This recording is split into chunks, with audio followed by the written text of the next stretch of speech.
इस कट्टर सोच पर बहस बेहद आवश्यक है। इसलिए आज कट्टरता भारत छोड़ो। मारने के लिए बम नहीं फेंका है इनके तरह छतों के ऊपर पोस्टर लगाए, मैं बता छतों के ऊपर से बम नहीं फेंके। आप आए दिन फतवे देते हो इस देश में, कैसी बातें करते हैं? कितने फतवे बताऊं मैं आपको? जहाँ चाहो उठा के आपको काट डालो और फिर अभी को कट्टर कहो। एक समाज अपने ईष्ट का मंदिर बनाना चाहता है, 50 साल तक वो इंतजार करता है कोर्ट का, उसके बाद भी कहा जाता है कि मुसलमान असुरक्षित है। ये भावना जगानी बंद करिए।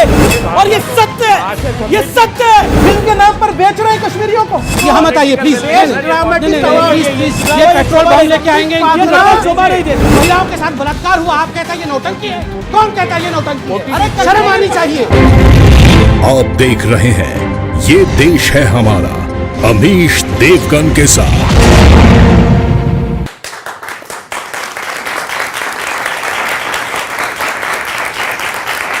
नमस्कार व्यूअर्स, मैं हूं अमीश देवगन। एक दौर था जब पूरे भारतवर्ष का नारा था अंग्रेजों भारत छोड़ो, लेकिन मैं आज कहता हूं कि कट्टरता भारत छोड़ो, क्योंकि कुछ लोग इस देश में तालिबानी कट्टरता का जहर घोल रहे हैं। बंगाल में 8 लोगों को पहले तड़पाया गया और फिर उन्हें जिंदा जला दिया गया, जिनमें 2 मासूम बच्चे भी शामिल थे। वो कंकाल देखकर रूह कांप जाए। एक और कट्टर सोच है जो शरिया को संविधान से ऊपर रख रही है। ये लोग कहते हैं कि कोर्ट कौन होता है हमारे धर्म से जुड़ी बातों पर फैसला सुनाने वाला। कोर्ट का फैसला इनके पक्ष में हो तो सब कुछ जायज है, सब कुछ सही है, सब कुछ ठीक है।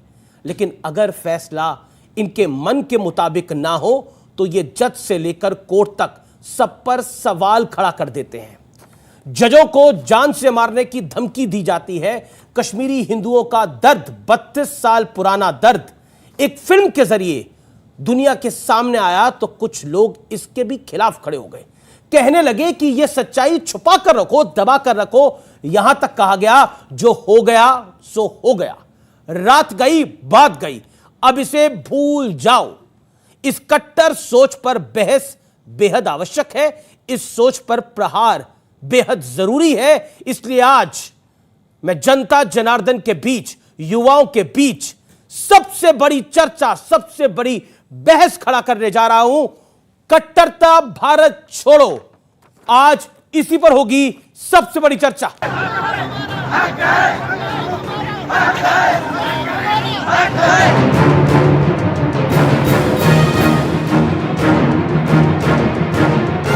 कट्टरता किसी भी लोकतंत्र के लिए दीमक की तरह होती है। परेशान करने वाली बात यह है कि हिंदुस्तान में अब कट्टर सोच सारी हदें और दायरे पार कर रही है। कर्नाटक में हिजाब के खिलाफ फैसला आया तो इसका खुलेआम विरोध हुआ। जज को जान से मारने की धमकी मिलने लगी।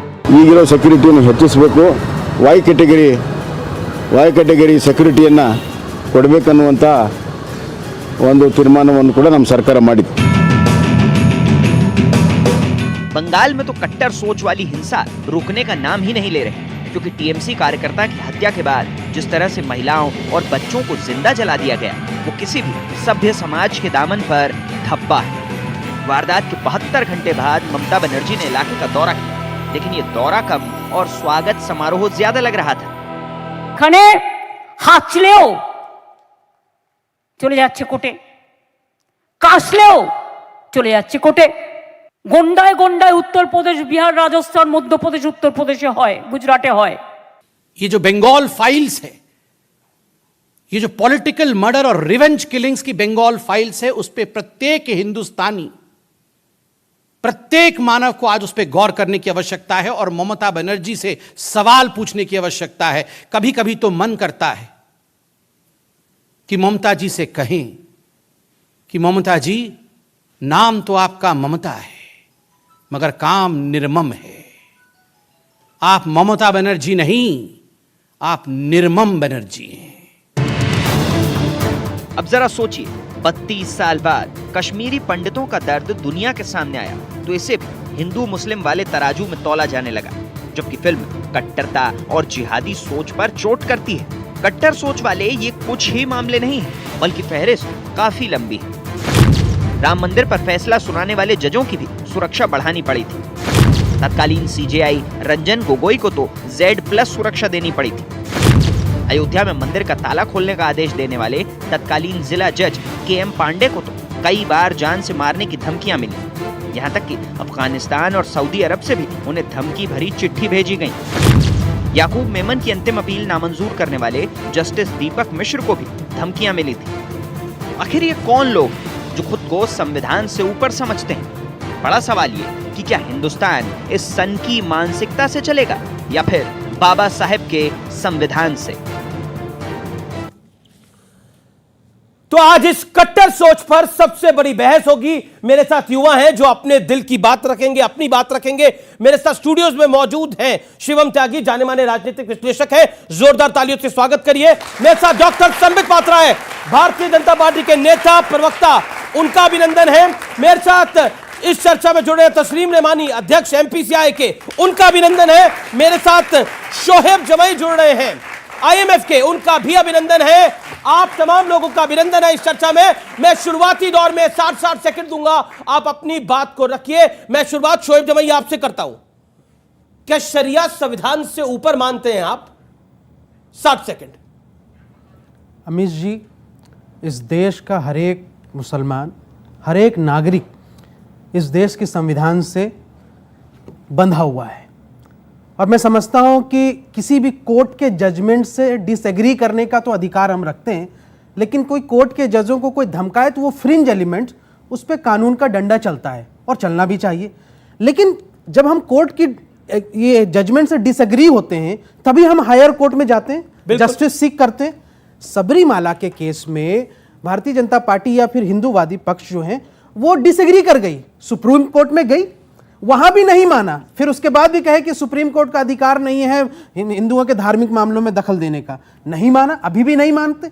तो सवाल यह है कि कट्टरता सिर्फ एक तरफ की नहीं है, आप पार्ट 2 हमेशा भूल जाते हैं। कट्टरता यह है कि सत्ता के संरक्षण में जब गुंडे गली गली में दुकानें बंद करवाते हैं, मंदिरों के बाहर मुसलमान की दुकान नहीं हो सकती, फिल्मी थिएटर में यहां से नारे लगते हैं कि हथियार उठा लो, तो ये सारे कट्टरता जो है ना, मुझे लगता है देश के लिए आपके घातक है। कंप्लीट हो गए। और ये सत्ता के संरक्षण मैंने में। किसी का धर्म का नाम नहीं लिया, लेकिन आपने इसमें हिंदूवादी गुंडे भी लेके आ गए, आप सबरीमाला भी लेके आ गए। लेकिन सबरीमाला क्या विषय था और सबरीमाला का निर्णय जब आया, किसने किसको धमकाया और किसने टीवी डिबेट में आके ये बोला कि हम नहीं मानेंगे चाहे जो कर लो? आपने मेरे कार्यक्रम के अंदर बोला कौन होता है कोर्ट ये फैसला करने वाला कि हिजाब इस्लाम धर्म का हिस्सा है कि नहीं है? ये आपने मेरे कार्यक्रम में बोला। अब आपका 60 सेकंड हो गया, आपका 60 सेकंड हो गया। संबित पात्रा, आप बिल्कुल संबित पात्रा को आने दीजिए। संबित पात्रा, मैं आपके पास आता हूं। 60 सेकंड का आपका दौरा है और मेरा सवाल आपसे यह है कि विपक्ष, समूचा विपक्ष, कांग्रेस, आम आदमी पार्टी, सपा, बसपा, जाने माने धार्मिक मुस्लिम चिंतक, ओवैसी साहब की पार्टी कहती है ये सब कुछ बीजेपी करवा रही है। कट्टर सोच तो बीजेपी वालों की है। ये राम मंदिर भी बनवाते हैं, ये 370 भी हटवा देते हैं, इसलिए कट्टर सोच आपकी है। अमीश भाई, मैं तो किसी धर्म का नाम नहीं लूंगा, मैं सिर्फ उदाहरण दूंगा और जो प्रचलित है वो बताऊंगा। आप चिंता कर लेना किसके लिए कह रहा हूं। देखिए, एक वर्ग ऐसा है जो कहती है कि हमारे ऊपर बहुत अत्याचार हुआ, बहुत अन्याय हुआ, हमारे बच्चों को नौकरी नहीं मिली और इस कारण से हम पत्थरबाजी करते हैं। हमारे ऊपर बहुत अत्याचार हुआ इसलिए हमने AK-47 उठा के लोगों को भूना है। जब उनसे पूछा जाता है आप आतंकवादी क्यों बने? हमारे पे अत्याचार हुआ इसलिए हम आतंकवादी बने। और दूसरा वर्ग वो है, 5 लाख लोगों को घर से बेघर कर दिया गया, मगर एक उस वर्ग में व्यक्ति नहीं मिलेगा जिसने बंदूक उठाया, जिसने पत्थरबाजी की। उन्होंने क्या किया? उन्होंने एक पिक्चर बनाई, 32 वर्ष बाद ले देकर पैसे भीख मांग करके एक मूवी बनाई और दूसरे सोच वाले लोग उस मूवी पर भी हंस रहे हैं। ये मूवी क्यों बनाई? तुम्हारे को तो ये परमिशन नहीं है। The movie spreads hatred. यह मूवी घृणा फैलाता है। मारने वाला घृणा नहीं फैलाता है, बम से उड़ा देने वाला घृणा नहीं फैलाता है, महिलाओं का रेप करने वाला घृणा नहीं फैलाता है। मुझे आश्चर्य है, इस देश में सेक्युलरिज्म के कारण आज हम उस परिस्थिति में खड़े हैं, मूवी बनाने वाला, पिक्चर बनाने वाला घृणा फैलाता है, आतंकवादी घृणा नहीं फैलाते। यही कट्टरवादी सोच है। जी, आपने अपने 60 सेकंड का इस्तेमाल किया। मैं आपके पास आता हूं डॉक्टर रेमानी, आपका वक्त है। डॉक्टर रेमानी, हिजाब पर विवाद खड़ा होता है और जब कोर्ट फैसला देती है तो जजों को धमकी मिल जाती है। ऐसा पहली बार नहीं हुआ। कश्मीर के अंदर तो एक जज ने जब आतंकी को सजा सुनाई, उसको चौराहे पर 32 साल पहले मार दिया गया था। 32 साल पहले और 32 साल बाद कहानी वही की वही है। हम आह भी करते हैं तो हो जाते हैं बदनाम, गालिब ने कहा था। हम आह भी करते हैं तो हो जाते हैं बदनाम, वो कत्ल भी करते हैं तो चर्चा नहीं होता। कट्टरता किसी महज़्ज़ब समाज का हिस्सा नहीं हो सकती, और कट्टरता जिस जानिब से भी हो, वो समाज का वो हिस्सा हमारा पीड़ित हिस्सा है। वो पीड़ित मतलब वो बीमार हिस्सा है, उस हिस्से को काट के फेंक देना चाहिए। आपने जिस अंदाज से इस प्रोग्राम को अभी शुरू किया और जितने क्लिप्स आपने टेलीविजन पे अपनी रिपोर्ट में दिखाए, जो संबित जी ने अभी जिस अंदाज से बात की, आप नाम नहीं ले रहे बड़ी खूबसूरती के साथ। मैं आपको मतलब अप्रिशिएट करता हूं कि आप नाम नहीं ले रहे, लेकिन आप अपने तमाम अंदाज से बता रहे हैं कि कट्टर इस देश में सिर्फ मुसलमान कट्टर है। तो क्या मैं आज एक अदालत में खड़ा हूं? मेरा कोई एग्जांपल गलत था, समाज से मेरा कोई एग्जांपल गलत था। अगर मेरा कोई एग्जांपल गलत था तो मुझे बताइए। यकतरफा है, आपने इसके पैरेलल नहीं तो और बताइए ना, कहा जैसे आपके साथ सभी लोग हैं, सामने। कहा कश्मीरी हिंदुओं का अगर पलायन हुआ तो मैं क्या बोलूं, कश्मीरी मुसलमानों का पलायन हुआ। हिजाब बैन पर अगर हिजाब बैन के बाद अगर जजों को धमकी दी गई तो मैं क्या बोलूं? नहीं, हिजाब बैन के बाद धमकी नहीं दी गई, दूसरे मामले पे धमकी दी गई है, मैं क्या बोलूं? मुझे बताइए ना। नहीं, आपके पास कोई भी और एग्जांपल नहीं है? बंगाल के अंदर नरकंकाल मिले हैं 8, तो मैं क्या बोलूं? खरबूजा छुरी पे गिरे या छुरी खरबूजे पे गिरे, कटता वही है जिसे आप कट्टर कह रहे हैं। खरबूजा छुरी पे, आप देख लीजिए बंगाल में जिस घटना का आप बंगाल में जिक्र कर रहे हैं, खरबूजा छुरी पे गिरे तो भी खरबूजा कट रहा है, और छुरी खरबूजे पे गिर जाए तो भी खरबूजा कट रहा है। हम तो माले मुफ्त बने हुए हैं कि जहां चाहो उठा के हमको काट डालो और फिर हमी को कट्टर कहो। कितनी जाओ और आपको काट डालो, और फिर हमी को आपने आपसे आपका ताल्लुक किस बात से है? धर्म संसद ठीक है, शिवम त्यागी मैं पूछ रहा हूं आपसे। अमीश जी, किसी भी बीमारी का इलाज करने से पहले इस बात को एक्सेप्ट कर लेना जरूरी है कि मुझे बीमारी है। आजादी के पहले से लेकर आज तक क्या कुछ लोग मानते हैं कि वो कट्टर है? नहीं मानते वो लोग। मतलब आज जज को सुरक्षा दे दीजिए, फिर डायरेक्टर को सुरक्षा दे दीजिए, फिर कोई यहां डिबेट में खड़े होकर बात करेगा उसको सुरक्षा दे दीजिए। कितनों को? क्या 80-100 करोड़ को सुरक्षा दे पाओगे? नहीं। मुझे लगता है कि कट्टरता के लिए सबसे पहले ये उस बात को एक्सेप्ट करें। राम मंदिर के वर्डिक्ट पे क्या इस देश में एक समाज ने उसको एक्सेप्ट किया? चलिए, लोअर कोर्ट ने मैं नहीं माना, हायर कोर्ट में नहीं माना, सुप्रीम कोर्ट ने बता दिया आपको, क्या ये माने? नहीं माने। मथुरा की बात होती है, क्या ये इस बात को मानते हैं? नहीं मानते हैं। काशी विश्वनाथ की बात होती है, क्या इस बात को मानते हैं? नहीं मानते हैं। कश्मीर में 5 लाख कश्मीरियों को जो घर से बेघर कर दिया, और आज तो फिल्म भी है, चलिए फिल्म की जरूरत नहीं है समाज को, लेकिन क्या किसी ने आज तक अभी तक कोई ये कह रहा है कि गलत हुआ, नहीं होना चाहिए था, उनको वापस लाना चाहिए, हम भी साथ देंगे? नहीं।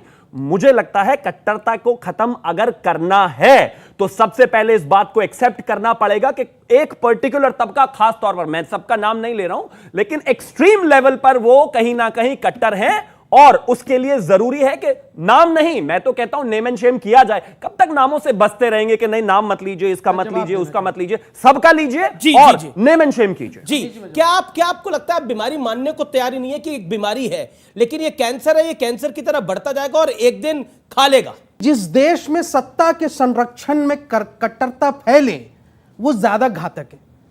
दूसरा पक्ष कमजोर, वो रिटेलिएट कर सकता है, बोल सकता है। रिटेलिएट कैसे? मतलब अरे रिटेलिएट क्या कर सकता है? आप यहां से गोली मार रहे हैं, सामने वाला यहां से डंडा लेके चला गया।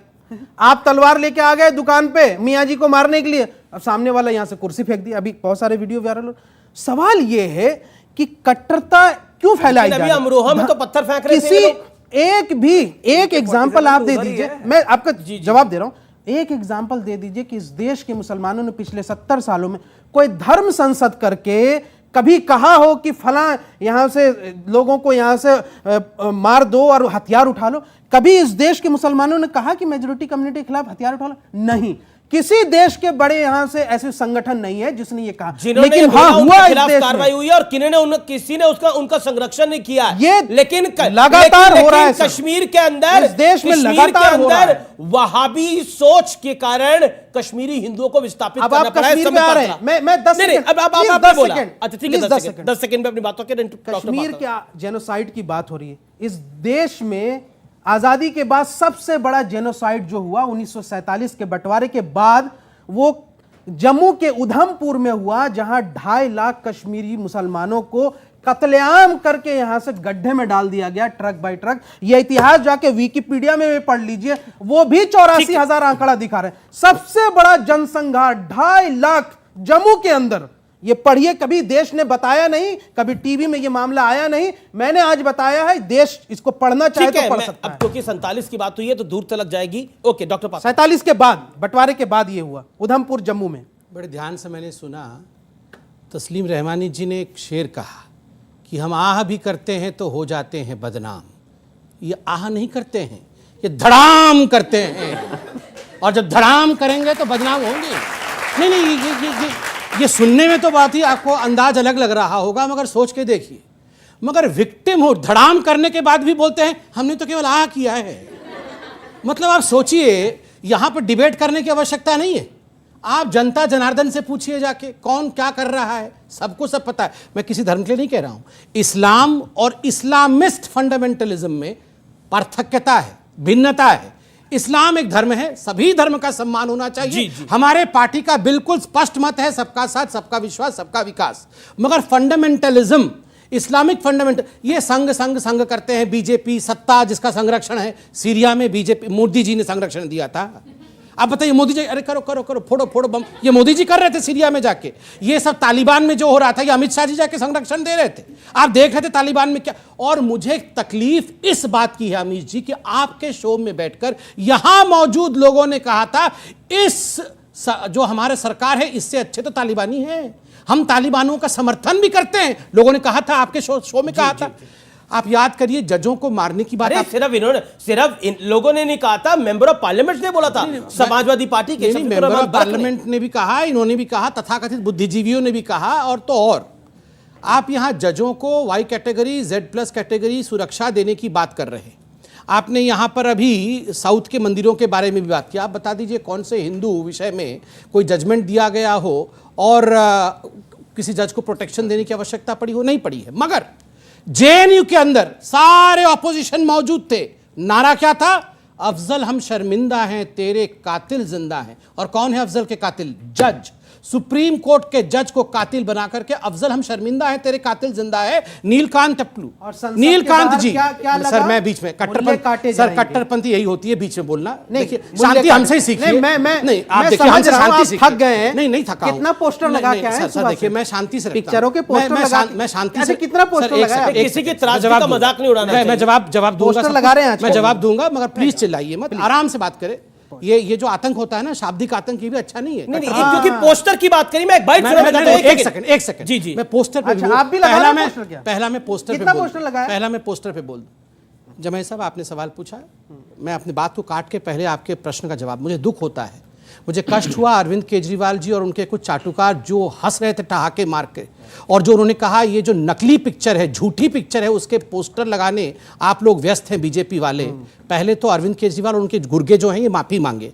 ये कश्मीरी पंडितों के ऊपर ठहाके मार के हंसने से मसले हल नहीं हो गए। सर मैं आपके बीच में नहीं बोल सर, आपने अमीश भाई, मैं आपसे रिक्वेस्ट करूंगा, अपनी बात को रखिए, ये अपनी बात को रखिए। 30 सेकंड आप सब 30 सेकंड में समाप्त करें, फिर आप एक मिनट बोलिए। आप बोल रहे हैं आप प्रोफेसर हैं, ऑडियंस भी इस प्रकार बीच में चिल्लाते नहीं है सर। एक सेकंड सर, मैं लड़ नहीं रहा हूं। नहीं, आप मेरे हंसी उड़ाई, आपने हंसी उड़ाई, आपने बोला कितने पोस्टर लगा के आ रहे हो? एक सेकंड मैं बोल लूं, फिर बोलेंगे। मैं बोलूं, आराम से बोलिए। ये आतंकवादी यहाँ अलाउड नहीं होंगे, इसको चिल्लाना। ये आतंकवादी सोच की किसी को बोलने नहीं देना है, ये उचित नहीं है। मैं बोल दूं, फिर आप बोलिएगा। मैं कहां आपको रोक रहा हूं?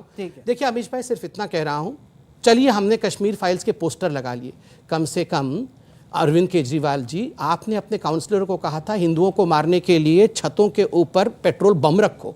इमरान हुसैन, क्या कौन सा हुसैन है वो जो जेल के अंदर, ताहिर हुसैन, वो ताहिर हुसैन के छत के ऊपर हिंदुओं को मारने के लिए अरविंद केजरीवाल जी, आप और आपके गुर्गों ने बम रखवाए थे, हिंदुओं का कत्लेआम करवाया। कम से कम हमने पोस्टर लगाए हैं सच्चे विषयों में, मारने के लिए बम नहीं फेंका है इनके तरह छतों के ऊपर, पोस्टर लगाए, मैं बता, छतों के ऊपर से बम नहीं फेंके। और इन्होंने इनकी हिम्मत, इन्होंने ये सिर्फ कश्मीरी पोस्टर पंडितों के ऊपर हंसी मजाक करें, इन्होंने सिर्फ इनकी हिम्मत पोस्टर लगाए, ये इस इन्होंने देश में सिर्फ रहकर के पोस्टर लगाए, यहाँ पर हिंदुओं के खिलाफ पंडितों को मजाक नहीं उड़ाएंगे। बसाया।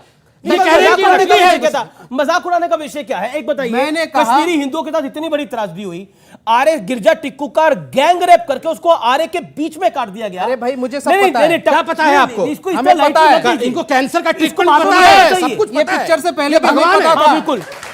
हम इस पिक्चर से पहले भी हमें पता है, इनसे पूछिए, सब कुछ पता है। कि भाई तुम बाकी किसी पोस्टर को पता लगा रहे नहीं हो, ये बताओ कितने कश्मीरी पंडितों को बसाया, वहां कितनी कॉलोनियां, रिड्रेशल आपके कमीशन का होते क्या हुए हुआ? बसाएंगे कहां से? आप तो उड़ा देंगे फिर से नहीं, जाके। डिस्ट्रेस सेल का क्या हुआ?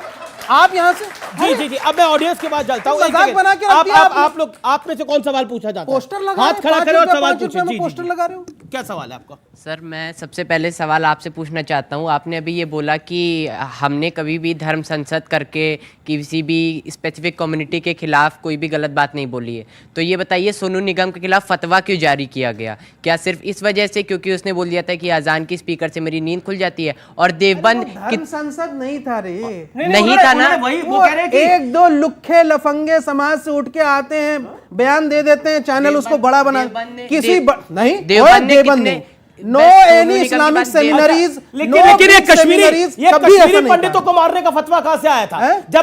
जब मस्जिदों से बोला गया था कि तुम कश्मीरी हिंदुओं, तुम चले जाओ अपनी औरतों को छोड़कर, ये किसने बोला गया था? ये नापाक ना, पाकिस्तान से आया था। अगर कश्मीर ये में रहना नापाक है तो पाकिस्तान से अल्लाह आया। अकबर कह रहा होगा, तेरा मेरा रिश्ता क्या, बोल तो रहा हूं। ला इलाहा इल्लल्लाह। ये मस्जिदों से नारे निकले और उन मस्जिदों से नारे आपने निकलने के पूछा ना, बाद फतवा धर्म कहां से संसद आया करने था? की जरूरत नहीं पड़ी। ये काट दिया गया कश्मीरी पंडितों को। नापाक पाकिस्तान से आया था ये फतवा, जहां मोदी जी बिरयानी खाने गए थे, शिवम त्यागी, एक सेकंड, वहीं से आया था ये एक फतवा। सेकंड, शिवम त्यागी। देखिए, अब सबसे पहले तो मैं एक चीज कहना चाहता हूं कि इस देश में जितनी भी इस तरह की त्रासदियां हुई हैं, उनके पोस्टर हर एक राष्ट्रवादी को लगाने ही चाहिए। मैं तो कहता हूं 84 के भी लगाइए, 47 के भी लगाइए। और ये कह रहे हैं कि मतलब धर्म संसद नहीं होती। अरे धर्म संसद की जरूरत ही नहीं है। अगर कोई हिंदू या फिर आपके बारे में जरा सा बोल दे, आप उसका गला काट देते हो सीधा जाकर। जरूरत क्या है? धर्म संसद तो तब जरूरत होगी ना। आप आए दिन फतवे देते हो इस देश में, कैसी बातें करते हैं? कितने फतवे बताऊं मैं आपको? बताइए कितनों के गले काटे आपने? जी, जी, जी। होता क्या है मतलब? इस तरफ से। वो तो आप ही बताएंगे ना, देते तो आप ही हैं, मैं तो देता नहीं। तस्वीर मानी, ये तो आप लाख कोशिश कर लीजिए, लेकिन ये देश बदल रहा है। ये देश बदल रहा है जहां पर एक कश्मीरी पंडितों के ऊपर फिल्म बनती है, उसके साथ कई ब्लॉकबस्टर फिल्में आती हैं, बड़े बड़े डायरेक्टर प्रोड्यूसर्स की, लेकिन वो नहीं चलती। ये देश बदल रहा है, ये देश बदल रहा है, यकीनन आप लेकिन सही उस कह रहे बदले हैं। हुए देश को आप स्वीकार नहीं कर रहे। पॉइंट ये है, आपको लगता है वही 1980 वाला भारत, आपको लगता है वही 1947 वाला भारत होना चाहिए। नए भारत के अंदर आप बर्दाश्त क्यों नहीं कर पा रहे? योगी आदित्यनाथ दोबारा सीएम बन गए हैं तो अमरोहा में पत्थर चल गए। देखिए, आपने एतराफ़ किया और ये अच्छी बात है कि आपने एतराफ़ किया, और इसके कुछ एविडेंसेस मैं और देता हूँ कैसे बदला देश। 2014 मई के महीने में जब मोदी जी ने शपथ ग्रहण किया, आप तो अभी भूल तो ही नहीं सकते। योगी जी के बाद आया नहीं, तो एक स्टेटमेंट आया बीजेपी वाले भूल जाएंगे, रहमानी साहब आप नहीं भूलेंगे। 14 मई 2014, ऐसा क्यों? आप मुझे जवाब देने की बिल्कुल, इजाजत बिल्कुल, मौका दे रहा हूं, मैं आप ही को मैं तो मौका दे रहा हूं। खामोशी खड़ा हूं। जी जी, बोलिए बोलिए। तब एक स्टेटमेंट आया कि 800 साल के बाद हिंदुओं की सरकार आई है, विश्व हिंदू परिषद के उस वक्त के आजहानी सदर अशोक सिंघल जी का। तथागत रॉय हैं जो गवर्नर थे त्रिपुरा के, उन्होंने कहा कि हिंदू राष्ट्र बनाना है तो इस देश में खून के दरिया से गुजरना पड़ेगा। ये तब्दीली आई। जिस आप दिल्ली रॉइट्स की बात कर रहे हैं, उन दिल्ली रॉइट्स से पहले हमारे एक मंत्री महोदय जो सेंटर में बैठे हुए हैं, उन्होंने फरमाया कि देश के गद्दारों को गोली मारो सालों को। गोया पुलिस और डिपार्टमेंट है ही नहीं, अब बीजेपी के लोग गोली मारने का काम करेंगे। देश बदल रहा है, इसमें कोई दो राय नहीं है। और आप चाहते, और आज जो प्रोग्राम आप कर रहे हैं, इसके जरिए आप बताना चाह रहे हैं कि हिंदुस्तान के उन लोगों को जिन्हें आप कट्टर कह रहे हैं, उन्हें अपने आप को सेकेंड क्लास सिटीजनशिप अपनी कबूल कर लेनी चाहिए। चाहिए। आप एक्चुअली ये कहना चाहते हैं कि जो इक्वालिटी ऑफ सिटीजनरी है इस कंट्री में वो खत्म हो जानी चाहिए और मेजॉरिटी कम्युनिटी को बड़ा हो जाना चाहिए और माइनॉरिटी कम्युनिटी को एक सेकंड क्लास सिटीजनशिप और उसके voting right and all those thing उनको हाशिए पे मार्जिन पे जाके खड़ा हो जाना चाहिए। और इसके लिए हमको कबूल कर लेना चाहिए कि ये डबल इंजन की सरकार, ये मोदी की सरकार, ये अमित शाह जी की सरकार, ये योगी की सरकार आ गई है, भारत बदल गया है। अब तुम वो 80 वाले नहीं हो, अब तुम वो सेकुलर नहीं हो, अब यहाँ हम आके बैठे हैं जो सरकार वो कॉन्स्टिट्यूशन ऑफ इंडिया को आपने बोला 2014 से पहले भारत सेकुलर था। मंत्रियों ने कहा उस सेकुलर भारत के अंदर कि हम कॉन्स्टिट्यूशन ऑफ इंडिया को बदल ले आए। 2014 से पहले वाला सेकुलर इंडिया चाहिए, नया इंडिया ठीक है, ये पॉइंट रखा गया। 2014 से पहले आपको 2014 से पहले वाला इंडिया बेहतर लगता था?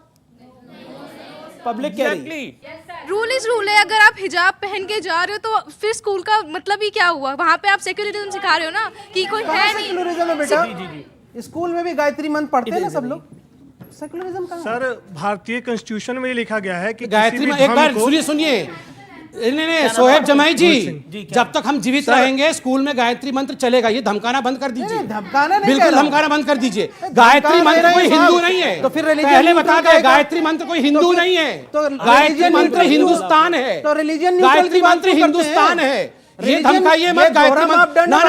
ना बिल्कुल इसको सुन लीजिए। आपका सब कुछ एक सेकंड और हमारा हिजाब गलत। अमीश भाई ये हमारा गायत्री मंत्र नहीं है, ये हम सबका गायत्री मंत्र ये रिलीजन ये देश का गायत्री मंत्र है, इस धरती का गायत्री मंत्र है, ये हिंदुस्तान का गायत्री मंत्र है। हम गायत्री मंत्र लेके मारते नहीं, हम बम नहीं फेंकते हैं। ये अल्लाह अकबर बोल के बम फेंकते हैं। किसने गायत्री मंत्र बोल के बम फेंका? मुझे एक उदाहरण दिखाइए। ये तय नहीं करेंगे। ठीक है, मैं सभी धर्मों का एहतराम करता हूं, मगर इन्होंने कहा कि गायत्री मंत्र कट्टरता है।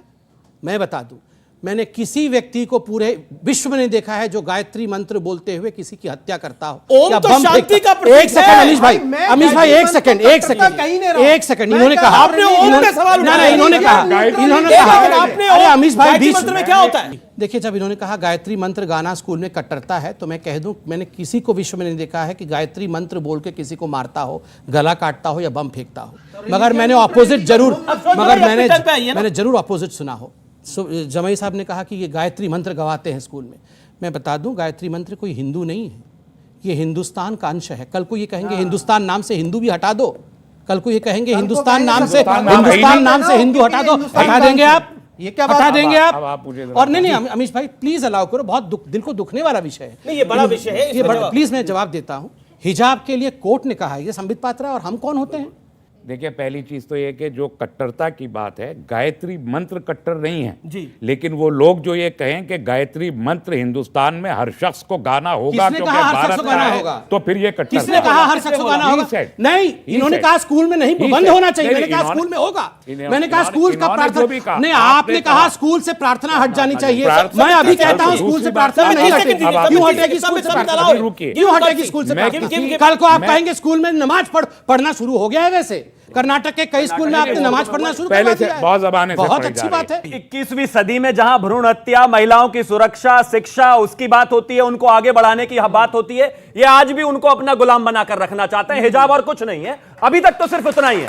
अब आगे इन्होंने कहा कि ये भारतीय जनता पार्टी हिंदू राष्ट्र बनाना चाहती है। मुझे 10-30 सेकंड दीजिएगा अमीश जी।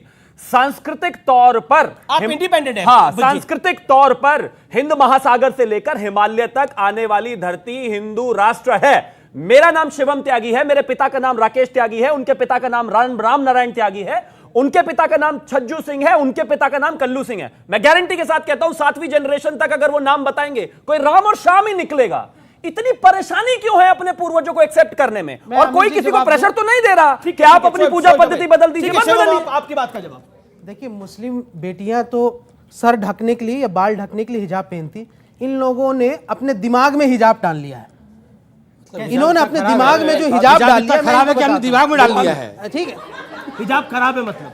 सुनिए, ये क्या बोल गए बातों में? हिजाब खराब है? नहीं खराब क्यों? हमने दिमाग में डाल लिया है। इन्होंने दिमाग में इसलिए डाल लिया। क्या हो गया आज? अरे भाई आप नहीं समझ, करेक्ट कर दीजिए, नहीं तो दिक्कत हो जाएगी। मैं ये कह रहा हूँ फतवा एक इधर भी जारी हो जाएगा। हाँ, मुस्लिम बेटियां जो हैं वो पढ़ना चाह रही थी। नहीं, ये हिजाब वाला दिमाग वाला हिजाब क्या था? अरे दिमाग में पर्दा है इनके। अरे पर्दे में दिमाग में पर्दा है तो और पूरी पर्दा महिला तो अच्छा है, आप इसको कहते हैं। इसको पर्दे को हटाइए। और आप पूरे महिला को पर्दे में आप रखना चाहते मैं हैं। बता दूं वो क्या है? दिमागी पर्दा है। ये क्या कहना फंस चाहते गए हैं? बेचारे। अब बचाइए थोड़ा, देखिए, बचाइए हाँ, मैं हमारे साथ, बताता हूं। दोस्ती निभाइए। अकबर इलाहाबादी ने कहा था कि एक रोज नजर आई राह में चंद बेपर्दा बीबियां, अकबर जमीन में गैरते कौमी से गड़ गया। पूछा कि वो पर्दा जो तुम्हारा था क्या हुआ? कहने लगी कि अक्ल पे मर्दों के पड़ गया। हाँ, ये कहना चाह रहे ये हैं। कहना तो चाह आप रहे ही लोग की था वो अकल के मर्दों पे पड़ गया। हैं। अच्छा, अरे अब बस कुछ तो सवाल जो है। लोग पीछे आप मैं कह रहे जाऊंगा, थे मेरा कम वादा था। अक्लमंद होती है उनके पास महिलाएं। वो खड़े भी थे। आप बोलिए। पहला सर कि YouTube पे तो सर बिट्टा कराटे का भी कन्फेशन है कि उन्होंने कश्मीरी हिंदुओं को मारा है, उसको आप क्यों नहीं मानते? दूसरी बात कि सर आप लोग कहते हैं कि इक्वालिटी नहीं है धर्मों में, तो फिर सर जब भारतीय जनता पार्टी कहती है कि हम यूनिफॉर्म सिविल कोड लाएंगे तो उसका विरोध क्यों होता है? पहली बात तो कि बिट्टा कराटे को यूनिफॉर्म फौरन- सिविल कोड पे बताइए ना बिट्टा क्या है आपका? कराटे को फौरन फांसी देना चाहिए, उसी तरह बाबू बजरंगी को भी देना चाहिए। मतलब एक अच्छा, तरफ बिट्टा condition भी कराटे है। तो दूसरी तरफ बाबू बजरंगी, दोनों ही कट्टर, दोनों ही हैवान।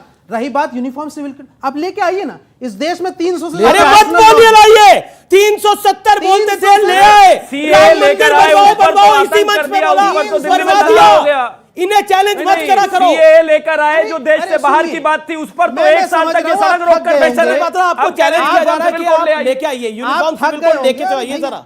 संबित पात्रा अभी पोस्टर लगा रहे थे, फिर खरबूजा बेचने नहीं, देखिए लगे, बार फिर बार दूसरे- मजाक मत उड़ाइए। मजाक नहीं। कश्मीरी हिंदुओं का अरे क्या ये सब- काम मजाक मत उड़ाइए। देखिए, मुझे ये सब कश्मीर बात पे है। एक बात कैसे- कहने ये तो- नहीं, दीजिए। नहीं, अब देखिए मैं खामोशी खड़ा हूं, मैं बिल्कुल, आपसे आप- इजाजत मांग तो रहा कह रहा हूं। हूं। आपको आप मैंने एंकर मौका हैं, दिया, मैं इसलिए आपको इजाजत मौका मांग रहा आप हूं। बोलिए 30 सेकंड बोलिए। देश में मैं 300 30 से ज्यादा सेकंड में पर्सनल लॉ शोएब, शोएब, एक मिनट, 30 सेकंड आपके में बोलना भाईजान बोल चाहता रहे हूं। 7 साल हो गए आप कश्मीर के उन परेशान हाल मुहाजिर लोगों का जो कैंपों में पड़े हैं, उनकी पीड़ा को लेकर राजनीतिक रोटियां सेक रहे हो। क्या स्टेप है? एक स्टेप बताइए कि आपने आज तक लिया हो 7 साल से आप सरकार में। इससे पहले ठीक है, जवाब, 2001 से जवाब। लेके 4 तक वाजपेयी जी सरकार में रहे। ठीक है, आप- एक स्टेप आपने आप लिया जवाब और फिर कर लीजिए। लेके आप उनके आंसुओं को बेच रहे। राजनीतिक हमको पीड़ा होती है, तकलीफ होती है, वो लाखों लोग पड़े और आप उनके लिए राजनीति करते, आपको- उनके लिए कोई ठीक। जवाब नहीं जी, जी, देते। जी, उनको जवाब, हम जवाब। कहते हैं कि हम जाएंगे पहली गोली खाएंगे, कश्मीरी पंडितों को अच्छा, उनके ये घर गोली में खाएंगे। भेजेंगे, लेकिन ये नहीं चाहते। अच्छा ठीक है, इसलिए सब- इनकी अब आपने राजनीति इनकी तरफ उंगली कट्टरता की करके इनकी राजनीति डिपेंड करती है कश्मीर के पंडितों के अच्छा ऊपर। ठीक है, ओके। संबित पात्रा जवाब। देखिए ये सवाल हमसे कई बार कह रहे हैं पूछा- आप आंसू बेच कोई रहे हैं। बात नहीं, उनको बोलने दीजिए, मैं शांति से जवाब देता हूँ। कई बार ये सवाल पूछा जाता है कि कश्मीरी हिंदुओं को आप तुरंत यहाँ से रवाना करिए और बसा दीजिए कश्मीर। अमीश भाई केवल एक चारदीवारी बना करके कुछ गैस सिलेंडर, चूल्हा, डाइनिंग टेबल, फ्रिज रख देने से घर नहीं बनता है। घर सुरक्षा से होता है। मैं आपको 2 कहानी बताता हूँ, वाकया, फैक्ट्स, जो इस मूवी में भी दिखाया गया है। गिरिजा टिक्कू जो महिला है वो कश्मीर यूनिवर्सिटी में नौकरी करती थी। वो एक लैब असिस्टेंट थी कश्मीर यूनिवर्सिटी में। जब ये माहौल बिगड़ा तो वो जम्मू चली गई। जो उसकी सबसे बेस्ट फ्रेंड थी, उसकी नेबर थी और वो एक मुस्लिम थी, उसने फ़ोन किया कि बहन गिरिजा, हम तो बेस्ट फ्रेंड है, अब माहौल ठीक हो गया, तुम जल्दी आ जाओ मेरे घर में, मैंने तुम्हारा सैलरी ले लिया है, आके तुम सैलरी लेके चले जाओ, तुम्हारे घर अच्छे से पलेंगे। वो अपनी बेस्ट फ्रेंड पे विश्वास करके आ गई। बेस्ट फ्रेंड ने मिलिटेंट्स को अपने घर में, आतंकवादियों को छुपा कर रखा था। गिरिजा टिक्कू को वहीं अगवा कर लिया गया, आरी से 2 भाग में काटा गया। काटने से पहले उनको रेप किया गया और फिर गैंग रेप करने के बाद 2 भागों में काट करके गिरिजा को फेंका गया। वो जो इंजीनियर बालकृष्ण गंजू, ये सच्ची कहानी है। प्लीज मैं जब बोलने 20 साल पहले और अब सुनना भी नहीं चाहते। अमीश भाई मैं ऑब्जेक्ट करता हूं, तारीख बताते रहेंगे, तारीख बताते रहेंगे। आप अमीश भाई आप कंट्रोल करिए। आप सॉल्यूशन की बात नहीं करेंगे। नहीं, कहते हैं जो हल इतिहास क्या से है? सीखता नहीं है, वो क्या हाल है? पहले आप एक्सेप्ट तो कर लीजिए, इतिहास बाद में सुन लीजिए। एक सेकंड, लेट संबित में मेरा बोलने का अधिकार है संबित पात्रा की बात आप सुनना चाहते हैं। बोलने का सुरक्षा एक सेकंड सुन लीजिए ना। सुरक्षा का माहौल कैसे है? सर ऑडियंस भी बोल रही है। आप लोग अपने आप खड़े हो जाइए और बोलिए बोलने के लिए। संबित जी को आप अपनी बात को रखिए, लेट हिम स्पीक। देखिए मैं किसी के बीच में चिल्लाता नहीं हूँ, शांति से सुन लीजिए, इसी का डिबेट हो रहा है। आपने अभी इंजीनियर साहब का नाम लिया, बालकृष्ण गंजू, बीके गंजू जी। बीके गंजू जी जब आतंकवादी उनके घर के बाहर आ गए, उनका नाम हिट लिस्ट में था, तो उनकी पत्नी ने कहा जल्दी जाके ना तुम वो कनस्तर है चावल का उसमें छुप जाओ, नहीं तो मार डालेंगे। तो वो दौड़ के जाके चावल के कनस्तर में छुप जाते हैं। उनके जो सबसे बेस्ट फ्रेंड होते हैं, उनके नेबर होते हैं, वो कश्मीरी मुस्लिम थे, उन्होंने देख लिया तो उन्होंने आतंकवादियों का कनस्तर में गोली मारो, कनस्तर पे गोली मारा और वो मर गए। देखो एक सेकंड अमीश भाई, अगर मैं कश्मीर चला भी जाऊं, मैं कश्मीरी पंडित में चला भी जाऊं, मेरे घर के बगल में अगर रहमानी जी रहते होंगे और अगर वो आतंकवादियों को बोल दे कि यहां छुपा है पात्रा मार डालो, तो मेरा घर, ये चार दीवारी को मैं क्या करूंगा? अगर इस क्या सोल्यूशन है? सोल्यूशन मानसिकता बदलिए, आप मानसिकता बदलिए। ये देश है हमारा में रुकेंगे एक अंतराल के लिए, लेकिन ब्रेक के बाद भी ये चर्चा जारी है।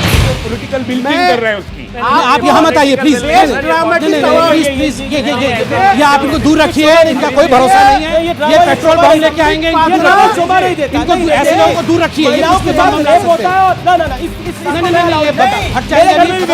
घर में भी होगी। आप दूर रहिए, आप दूर रहिए, आप दूर रहिए।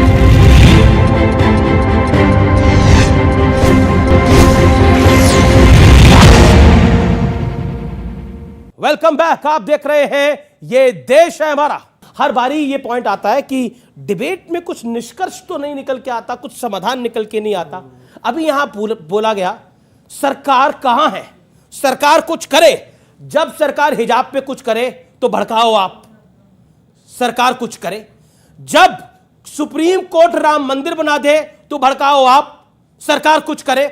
जब सरकार सीए ला दे तो बोलो कि मुसलमानों की नागरिकता जा रही है, लेकिन एक मुसलमान की नागरिकता नहीं जा रही, वैसे की वैसी सलामत है, भड़काओ आप, लेकिन सरकार कुछ करे। उसके बाद कहा जाता है कि अपना दुख, दर्द और संवेदना भी जो है वो इतिहास है, उससे मत बताओ। कहने के तरीके अलग हो सकते हैं, कोई कहता है रात गई बात गई, कोई कहता है आज की बात करो, लेकिन सॉल्यूशन इसका यही है कि कट्टरपंथ की विचारधारा को आगे मत बढ़ाओ। झूठ मत बार बार परोसो कि इस देश में मुसलमान आज सुरक्षित है, और इसमें बड़े बड़े कलाकार भी शामिल हुए जिन्हें बाद में बैकफुट पे जाना पड़ा क्योंकि वो झूठ बोल रहे थे, क्योंकि नहीं है असुरक्षित। अगर कहीं मुसलमान असुरक्षित है तो वो तालिबान में असुरक्षित है, वो सीरिया में असुरक्षित है, वो इराक में असुरक्षित है, भारत में असुरक्षित है। यहाँ पे डंके की चोट पे कहा जाता है कि रामलला का मंदिर हम नहीं बनने देंगे, उसके बाद भी सब कुछ सामान्य चलता है जी। कोर्ट फैसला करती है, एक समाज अपने ईस्ट का मंदिर बनाना चाहता है, 50 साल तक वो इंतजार करता है कोर्ट का, उसके बाद भी कहा जाता है कि एक तब मुसलमान असुरक्षित है। ये भावना जगानी बंद करिए, ये किसी दिन आपकी गिरबान आके पकड़ेगी, और ये सत्य है, ये सत्य है, और ये सत्य को आप मुख मोड़ सकते हैं, लेकिन इसे रोक नहीं पाएंगे, इसे रोक नहीं पाएंगे आप लोग। 75 साल से हिंदुओं की सरकार है, उसके बाद भी आप सिर्फ गिरबान ही पकड़ेंगे ना, गोली मारेंगे क्या? सुरक्षा का भाव तो पैदा हुआ है। 60 साल से कश्मीर में कश्मीरियों को, पंडितों को, हिंदुओं को काट रहे थे। 370 हटाना क्या वहां सुरक्षा का भाव पैदा करना नहीं था? वहां पर लाल चौक पर जब पाकिस्तान का झंडा फहराया जाता था तब तो नहीं बोले आप? कश्मीरी पंडित को भगाने के टाइम पे उनको ये बोला जाता था कि कन्वर्ट हो जाओ, या तो भाग जाओ या तो मर जाओ। ऐसा क्यों कहा जाता? अपने ही देश में रहने के लिए कन्वर्ट, मरना या भाग जाना पड़ेगा। ये आपको फिल्म से मालूम हुआ ना? हाँ तो सर वही तो उससे पहले मालूम नहीं हुआ था सर, वही तो चीज। पर ये तो हुआ था ना, मालूम हुआ ना अमीश भाई, रहमानी जी, मैंने आपकी दादी की दादी को देखा नहीं है, उसका मतलब थोड़ी कि मेरी दादी की दादी नहीं है।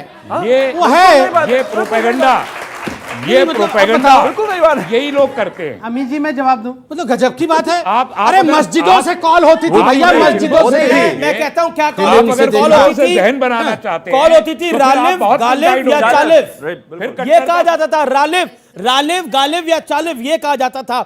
इसका जो मतलब है, जो आपने बताया, वही एग्जैक्टली इसका मतलब है कि कन्वर्ट हो जाइए, या तो मर जाइए या तो भाग जाइए। आपने एक यंग जनरेशन में एक झूठ बोला।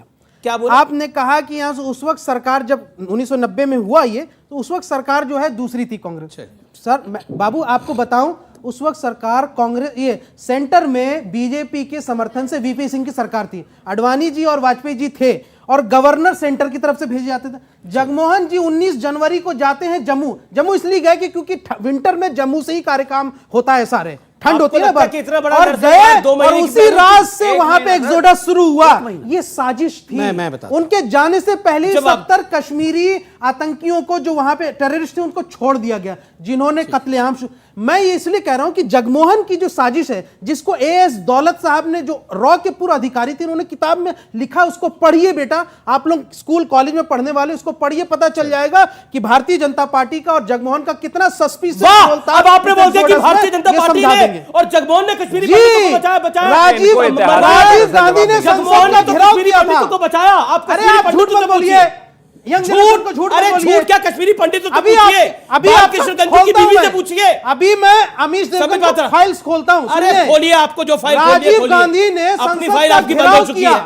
वो विपक्ष में कहा कि बीजेपी सत्ता में है, क्यों नहीं यहां से सरकार गिरा दी? राजीव गांधी को तो चिट्ठियां लिखते रहे। अरे आपको जगमोहन, राजीव गांधी ने कहा फारूक अब्दुल्ला मेरा दोस्त है। अगर मोह थी, कश्मीरियों का दर्द नहीं था, आज कश्मीरी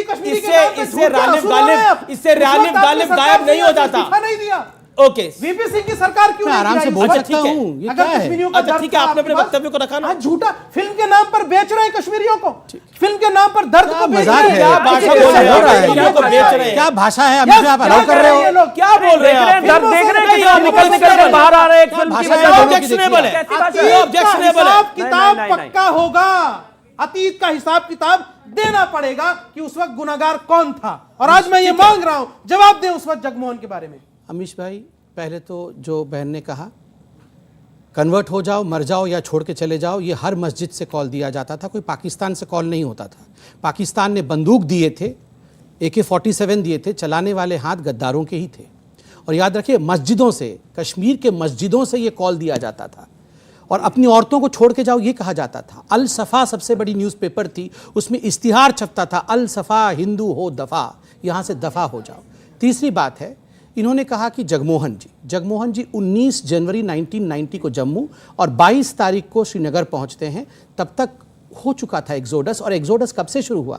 1988 से शुरू हुआ है। ये जो एग्जोडस 1990 का है, ये 7th exodus of Jammu Kashmir के पंडितों का है, और 1988 से ये मारने की प्रक्रिया नील का, मैं किसी के बीच में बोला था, अमीश भाई मैं ये बिल्कुल शो उचित नहीं है आपका। ठंड के दिनों में ऐसे नहीं हो सकता, कोई काम नहीं होता सरकारी, वो जम्मू में अमीश भाई, ये ऐसा बर्फ की वजह से। अमीश भाई समझ गए, इसलिए वो जम्मू में थे अपने सरकारी कार्यकाल। बोला ना, आपने बोला ये टेक्निकल मिस्टेक है, सही कर रहा हूं ना, ये जानबूझ आप के सारी मिस्टेक को करेक्ट करिए। लेट हिम स्पीक, ताकि उनकी ला सकते हैं तो क्या चाहते हैं कि ऐसे ही आपस में लड़ते रहें? देखिए अमीश भाई एक बात बताऊं, आपको ऑडियो डाउन कर रहा हूं। अगर अमीश भाई अगर ये कहते हैं कि हम मुसलमान, हम खतरे में हैं, अगर ये खतरे में ना होते तो सोचिए अभी क्या करते। खतरे में होकर हमें एक शब्द बोलने नहीं दे रहे। अगर खतरे में नहीं होते तो अभी तक तो हम दोनों जीवित होते कि चिंता नहीं होते।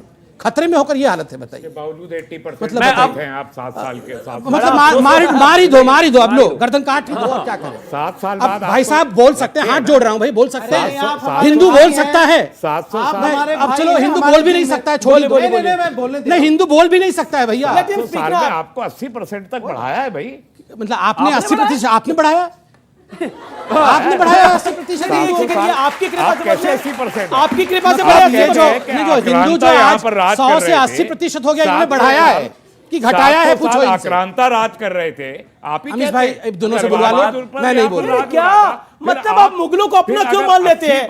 औरंगजेब से रिश्ता जोड़ते हैं, राम से रिश्ता तोड़ते हैं आप। मैं कोई रिश्ता नहीं देखो अमीश भाई, आपने बोला हमारे हम थे जब हमने तो बढ़ाया। अमीश भाई, ये जो कश्मीर में लोग मारे गए उस पर इस प्रकार के बेशर्मी करना, आपको लगता है ये अभद्रता आपको मेरे को और इस शो को झेलना चाहिए? ये कश्मीरियों को पंडितों का मारा जाना ये नौटंकी है? ये सब नौटंकी है? बिल्कुल नहीं। किसी महिला के साथ रेप होना नौटंकी है? मस्जिद क्या look at his facial expression. नहीं हंसने का, आप महिलाएं हैं, आप भी मत हंसे प्लीज। किसी महिला के साथ रेप होना ये और ये हंसने का विषय नहीं है। कमीशन पर पूछा, ये विषय नहीं अमीश भाई, I object in your show. मैं न्यूज 18 के शो में ये ऑब्जेक्ट करता हूं कि जिस प्रकार का बिहेवियर आज शोएब जमाई ने दिखाया है, जब मैंने कहा कि कश्मीरी महिलाओं के साथ बलात्कार हुआ, ये नोट किया जाए, जनता जनार्दन देखे इनके इनसेंसिटिविटी को। आप ड्रामा कर रहे हैं, आप इसको पॉलिटिकल बिल्डिंग कर रहे हैं उसकी। आप यहाँ मत आइए प्लीज, प्लीज ये आप इनको दूर रखिए, इनका कोई भरोसा नहीं है। ये पेट्रोल बम लेके आएंगे, इनको नहीं ऐसे लोगों को दूर रखिए, ये कुछ भी बम ला सकते हैं।